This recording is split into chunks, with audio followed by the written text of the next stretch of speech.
Hi, thank you for joining me to learn more about the Albert Schweitzer Fellowship.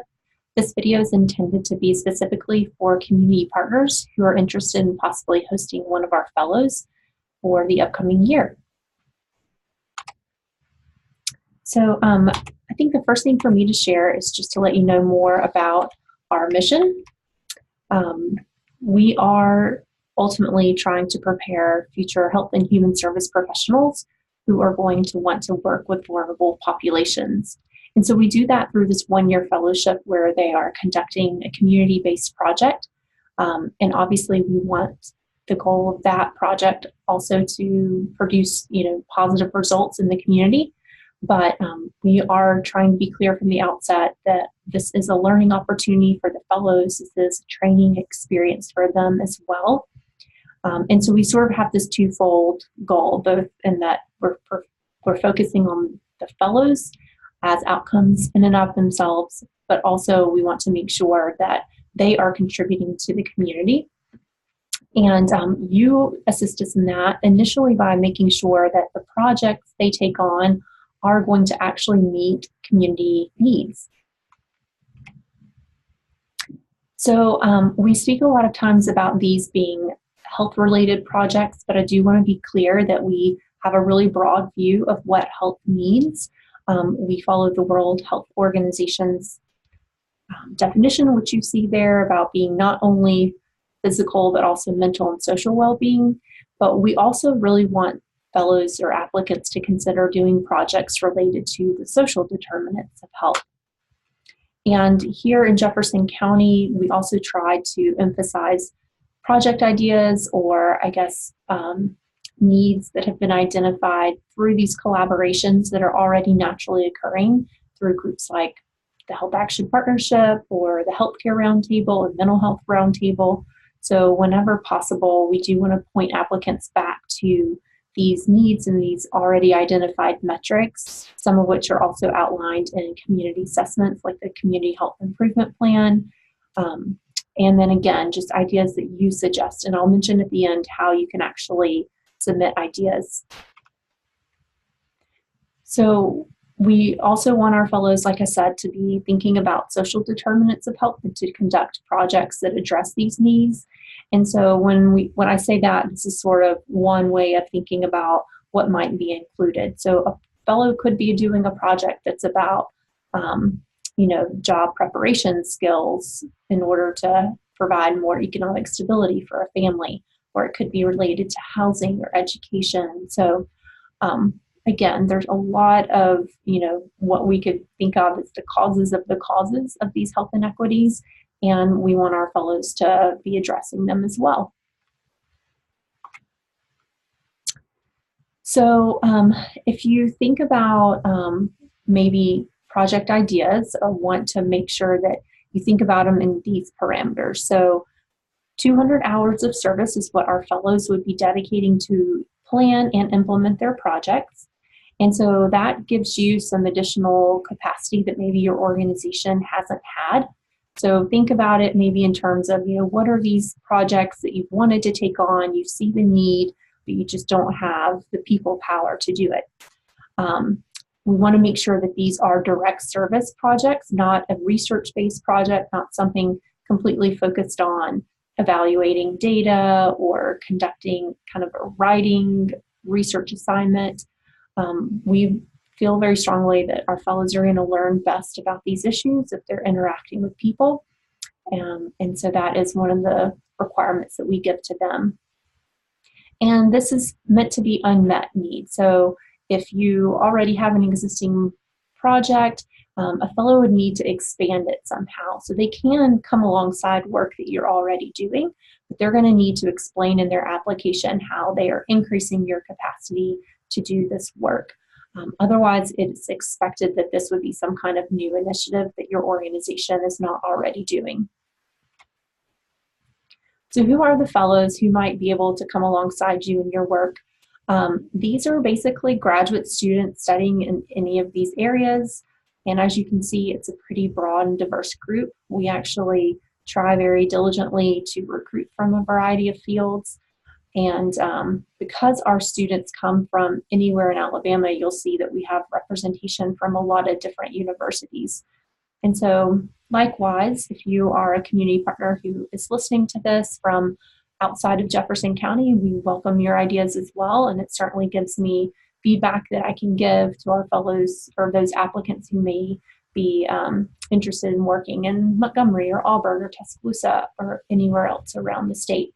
But do be aware that these are graduate students, so they are typically studying in graduate schools that are in the Jefferson County or Tuscaloosa County or Lee County areas, although it's certainly not limited to those areas in terms of where they do their service projects.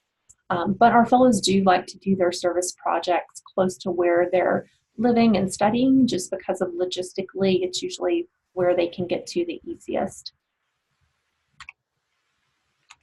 So in terms of expectations of the site, I know I get a lot of questions about this, so I do want to be upfront from the beginning.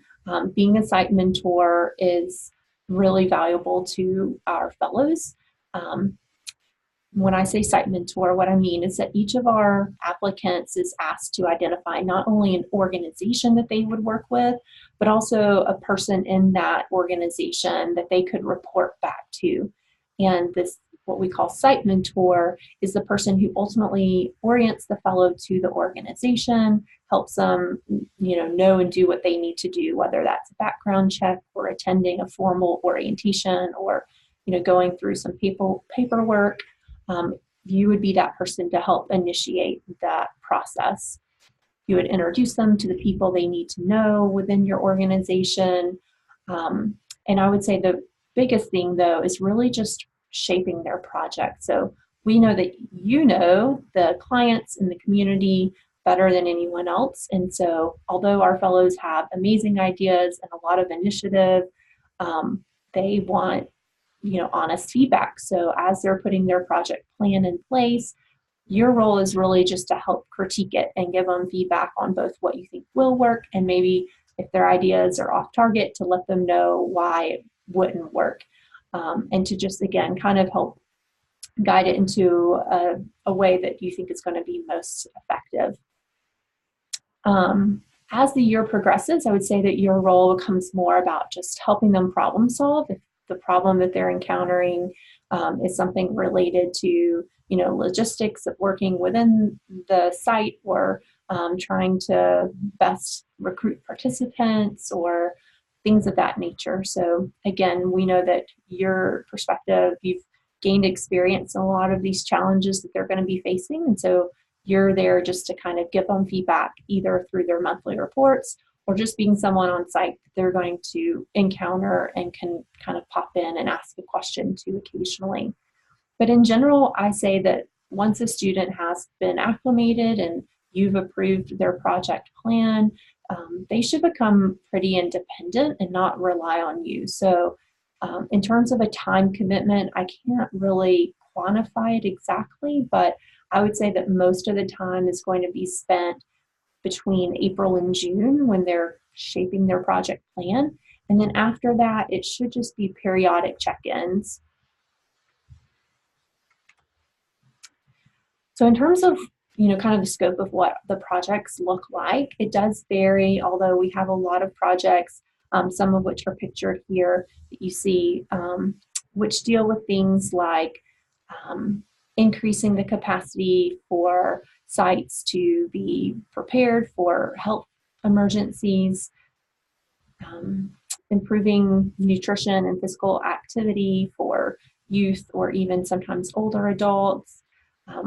Some of the other pictures you see were related to coping and stress reduction for caregivers, or the bottom two were also related to nutrition and healthy eating. So our fellows work with a variety of populations, and one thing that we encourage them to do is think about not only what are they passionate about, but where are the needs the greatest. And so trying to make sure that they're focusing their time on a population that most needs it. Regarding our timeline, so you are hopefully hearing this in a fall time. but we are really just recruiting right now. And so that's why I am really seeking your ideas and input about how fellows can be most effective. Um, I will then take that information and basically share it with them if I hear that they have a similar interest to what you've identified as a need. And so that's going to be taking place September, October, November, December, maybe into January, but hopefully by the end of December, we'll have all of our prospective applicants connected with community partners and really working on their application. And that's because their application is due, this should say February 1st, 2019. So they'll need to know, by January and start to put that onto paper. We have an interview process that takes place, and usually it's the first week of March when we've identified who is selected. So obviously we let the new fellows know, and that's when then they can tell you. So there is sort of this time frame when they can be asking for your input and ideas, and then not yet know whether or not they're going to be selected. But hopefully by early March, your organization would know, and then by April, they'll be ready to just hit the ground running and try to at least, theoretically start putting a plan in place. And then usually it is June and later when they actually have a plan that you've approved, that their faculty mentor also signs off on, and that I agree to, and that's when they can actually start to implement it. So I want to make any of you aware who are here in Jefferson County about an opportunity to connect face-to-face. So not only can I be sort of a linkage between you and applicants, but you can actually meet with them directly at Meet and Link. And this will be happening in early November. It's November the 6th at 5 p.m. at the United Way office. And I have a sign up that I would love for you to sign up by the end of October if you're interested. And we will have a dinner provided there as well. So I think next steps are just really for you to think about, does your organization not only have a need, but do you have the time to mentor a fellow? And would you be interested in sustaining this project after the fellow leaves? Now, that is certainly not a requirement, but we want our fellows to be, creating things that have a sustainability plan in place. And sometimes they find ways that they can continue it through student organizations in their schools. They may find another applicant who wants to continue and expand it as a future Schweitzer project. But more times than not, in fact, like 80% of the time, the community organizations, if the project's been successful, they want to continue it themselves. And so we do ask our fellows, even from the point of applying, to think about how might this be sustained. And so likewise, we want to make sure that, is this going to be valuable to you in essence? And if you are interested in hosting a fellow, again, next steps would then be for me to get your project ideas. And I have a Google form that I can email to you, or you can attend Meet and Link to share those ideas yourself. And then if I do meet an applicant and I'm able to share your idea with them, the next step would basically be that I would put the applicant in touch with you, and then you could have a conversation. And I always try to emphasize that even if I introduce you to an applicant, it is no commitment or binding contract. So that's still just another point to have a conversation, and for both you and the applicant to decide if you think it'd be a good fit and if you want to move forward. So I think just in conclusion, I just wanted to point out that we have really amazing students who are inspiring to me, and I think you would find the same.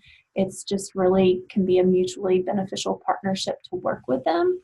We're always, finding great students who are very motivated and who have great ideas. So we would love to partner with you.